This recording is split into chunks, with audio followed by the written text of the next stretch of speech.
We're going to do a 5-minute presentation. Our colleagues from the New Bedford partnership have graciously agreed to share their planning algorithm. What we asked them to do, and they are doing the same thing for hypertension, for tobacco, and for asthma, thank you, is we ask various partnerships to share their planning tool or to translate their planning process during the past few months into an algorithm. It's very risky to some of them, although not many have the luxury of having Dr. Howland be part of it. We decided after much conversation that we needed to, on a single plane, put out the whole plan for this outcome work so that we could kind of see where we were and what we needed to do. We have realized we need to ramp up 3 areas. Anyhow, we decided to, everything starts, I wish I had a laser pointer, but everything starts with the assessment by the PCP, NP, PA, whoever is doing the assessment. They are the crucial link in this. As Jonathan keeps saying, if it falls apart in that spot, we're in deep trouble because nothing will move then. So we are putting tremendous energy in helping the PCP partner integrate STEADY into their workflow in a seamless, effortless way, or it will not fly. So everything starts at assessment. The assessor, the PCP, the PA, the NP, will decide this patient is or is not at risk for falls, and therefore needs or does not need to go into a fall prevention program of some sort. The STEADY tool, the algorithm, is very easy to get you to that point of decision. And if they are not at risk, they're reassessed annually with their Medicare annual visit, and they may come back into the picture. We are only working with 65 and older. I heard your comment about the younger, but the CDC STEADY tool is evaluated on 65 and older. If they are at risk, things start to get a little bit interesting. They could go, again, I wish I had a pointer, they could go into a clinical track for managing their risk. In other words, if you look at the STEADY algorithm, as you get further down into a more frail elder, they really need clinical management. They need medication reconciliation, they need visual testing, they may need podiatry testing, they may need neurological testing.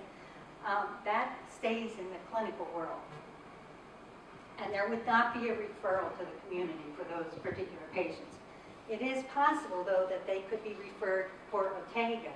OTEGA is a home-based program done by physical therapists. It's a specialized program. And we're working with the VNA, where OTEGA would come out of that particular system.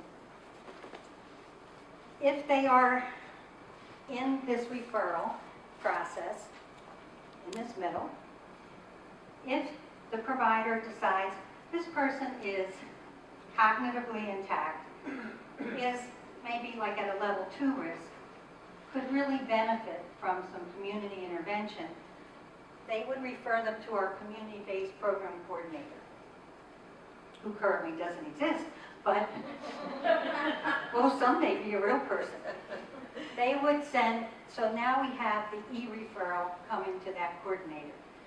In our particular plan, they would be housed in the public health department. The community coordinator starts to put everything into play. Now they will be deciding there's a Matter of Balance program being scheduled. There's one scheduled in Spanish, in Portuguese, our 2 dominant populations, and they will get word back through the elder services, through a phone call, through a postcard, through some kind of continual, you have a possible program to go to. It will be scheduled on this date. Are there going to be issues getting there? What can we do to help you? That type of thing. That's all occurring over here. Now the program comes into play. They've been contacted multiple times. One of our program master leaders is here. She says, I like to make a phone call to the people before, establish a personal relationship with them. That helps to get them to come, et cetera, et cetera. So they could go to Tai Chi, Matter of Balance. Otake is a professional, it's not in this network. And now they could be a no-show, they could drop out after one treatment, or they could complete the program. If there's a problem, like a no-show, a dropout, the community health worker is contacted by the coordinator and says, Mrs. Smith did not attend. Could you try to follow up? See what the problem is. She's in your community. See if we can get her there. So the community health worker has been taught what we call motivational interviewing. Jonathan, is that the right term? We have motivational interviewing scripts that they were taught to contact the person who has not gone through and completed this referral and see if they can in fact get them to attend or attend the next session. All those little red lines are feedback loops going back to the primary care provider saying, you referred Mrs. Smith, she attended one session, the community health worker met with her, we tried to get her to attend more sessions, that's her status. That information is going to go back into their record. And that should be accompanied with, it would be nice if you could encourage her further to consider attending, or we will work out some of the problems. So what did this help us do? We like to draw a lot. I think that was our first thing. We were having a good time drawing. I think it helped us see where we have to put some energy. We have to get energy into the clinical world for that steady assessment because it all starts there and the feedback loop goes there. We have to make sure this contacting system is rigorous because that's going to be the factor that will get our clients into these two Matter of Balance and Tai Chi.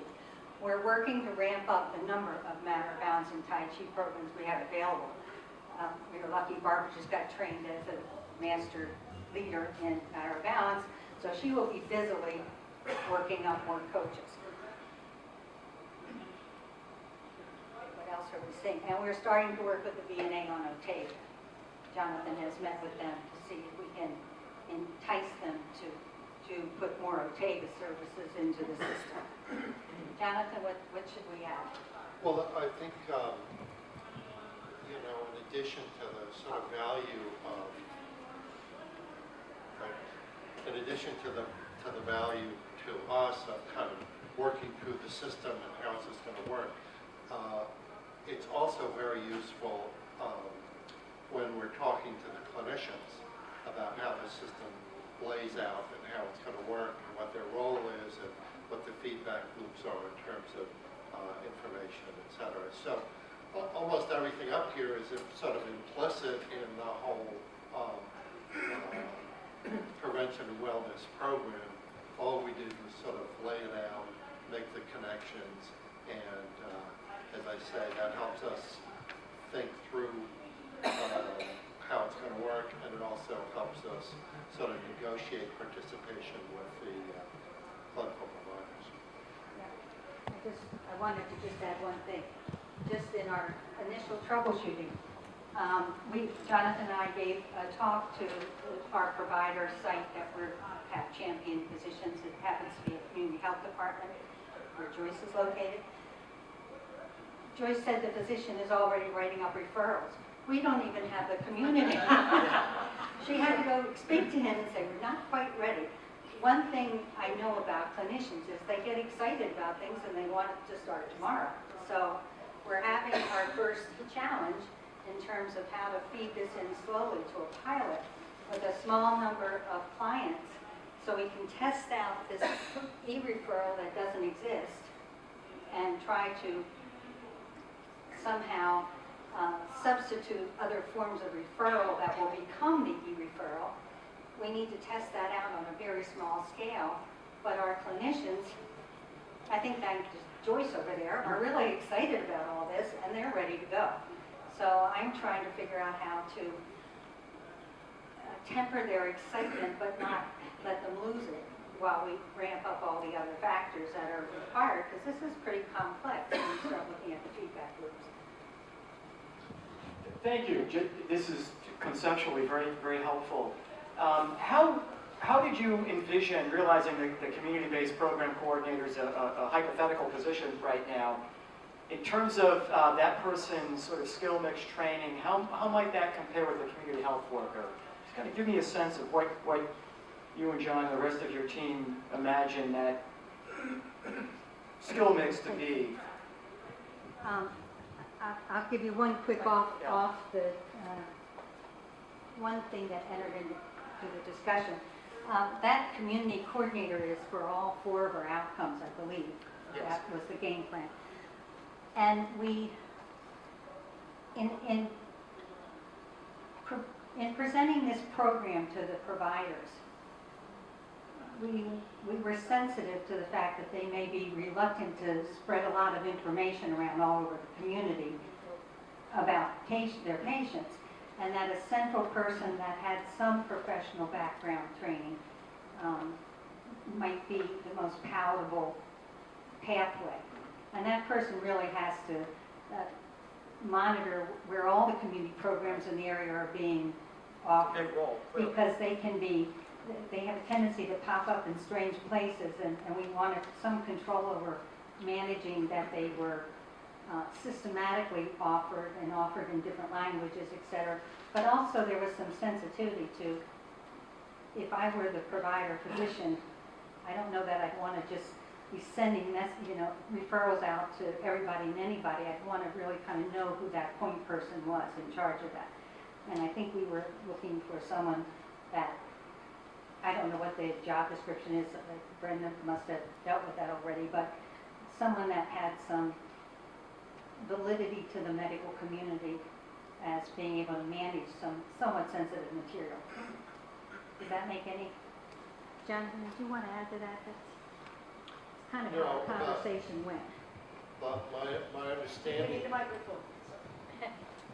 My understanding is that this position is abstract at the moment, but I think that person has actually been hired, or there's a posting, so hopefully that person will be on board, and they'll be located in the health department. Now, all of this sort of comes before the e-referral system, so how that position integrates with the e-referral system, we don't know at this point. So we really have designed this in order to do a pilot. So we want to run 100 patients through, and we have the Community Health Center as our partner for this pilot phase before we ramp up. And this is very much what was being said this morning about get it right on a small scale before you scale up. So there are a lot of questions in the air about how these communication systems will mesh with the state system. On the other hand, I'm concerned about how long it's going to take for the state system to evolve and get into place. So we wanted to get going with a pilot to come up with a model that worked. Thanks very much. Now, I would like us to do the actual exercise, and it's an opportunity to perhaps to help our colleagues in New Bedford get a better sense of what the role of that community-based program coordinator could be, for example. So we only have materials for 5 tables, and so we need you to, like you are pretty good, but those that have smaller numbers, can you guys just go to these other tables? So to give you an extra chance to network, we're going to give you 5 tables worth of material. Or